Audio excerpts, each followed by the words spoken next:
This video will address a small group of pagans and New Age people that I've encountered. Most pagans I've talked to do not believe like this at all. Back in the Navy, I had a roommate who believed in Norse paganism. Of all the people I was around at the time, he was probably the closest person I was to, and that wasn't really saying much. We debated back and forth. I argued for my Christianity and he for his beliefs.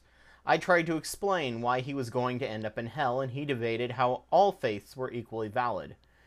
One thing we did have in common was a belief in the supernatural. I didn't believe in ghosts or gods, I believed in angels, God, and demons. Luckily for me, I was the type who believed that engaging a person was the only way to even get close to converting someone. Over time of seeing similarities in our ideals and dogmas and beliefs, I slowly moved from conservative to moderate to liberal theist, with more details and reasons listed in my deconversion and other videos. After I left the Navy and I went back to college, I drifted to deism and finally atheism once I learned how evolution really worked and understood chaos theory and probability. 2 years ago, I agreed to help my old roommate and his family move. Sadly, due to my massive crankiness from being overwhelmed by their hoarding issues, I ended up saying quite a few things I shouldn't have, which, when it all disseminated after I left, the friendship kind of ended in about a month. On top of that, we had completely polar opposite views on politics, and I think that was the election year. We did end up having quite a few discussions on religion and science, however, that I hope were somewhat productive. When we hung out together during the Navy, neither of us had any clue how the scientific process actually worked and how evidence worked. While he was good at applied science, he was taught in the nuclear field like me, he was extremely anti-science. He saw me as a technocrat, and he saw science as just spells, just like his own runestones. You follow a pattern and you get results. Several pagan-leaning people I have talked to believe that reality is affected by the minds of everyone. What the bleep do we know is a video that tries to use quantum physics ignorance to push this idea. If you have a strong enough belief, you can actually break the natural laws which are dictated by the beliefs of everyone else. My roommate viewed science as a supplanter to magic. It was a way to put power into the hands of a few to decide how reality ran, and the rest of us were to blindly believe that ESP didn't work, and therefore it no longer worked. He saw me as more of an enemy now to his religion than I was even when I was a Christian, from a religion that slaughtered and burned the people of his faith. While it makes for a wonderful fantasy story of science being invented to kill magic, the idea could not be further from the truth. Science is about discovery, and pushing your ideas into the process is called confirmation bias. When you see what you want to see versus what you actually see, that is bad science. In fact, one of the things you have to do as a scientist is to create experiments like a puzzle to ensure that you or your subjects do not bias the experiment.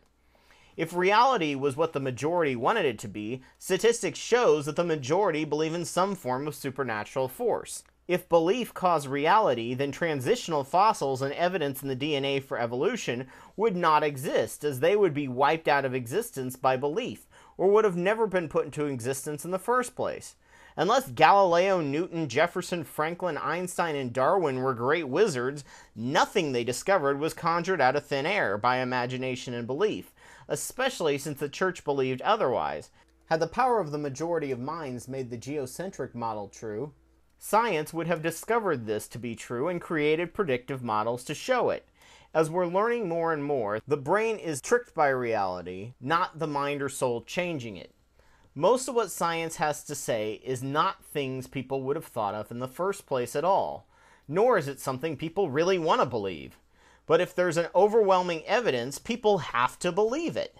People who believe that reality is subjective and fluid based on beliefs do not even begin to understand the counterintuitiveness of the natural world. Many experiments show themselves to be actually completely opposite or unexpected to what the experimenter was expecting.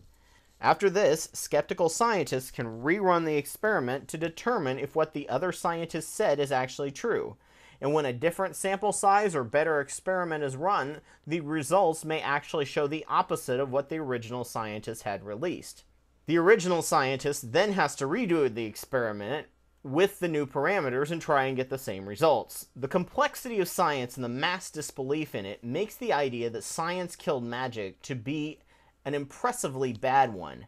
However, it does allow a person to easily say that we have just as much belief as they do. The religious statistics, however, show that Christians should be handling poisonous snakes and not dying and raising the dead through prayer if belief and faith can move mountains and move reality, considering the size of their population. Belief does have power over your mind. The placebo effect accounts for an average of 25% of the effect of a drug.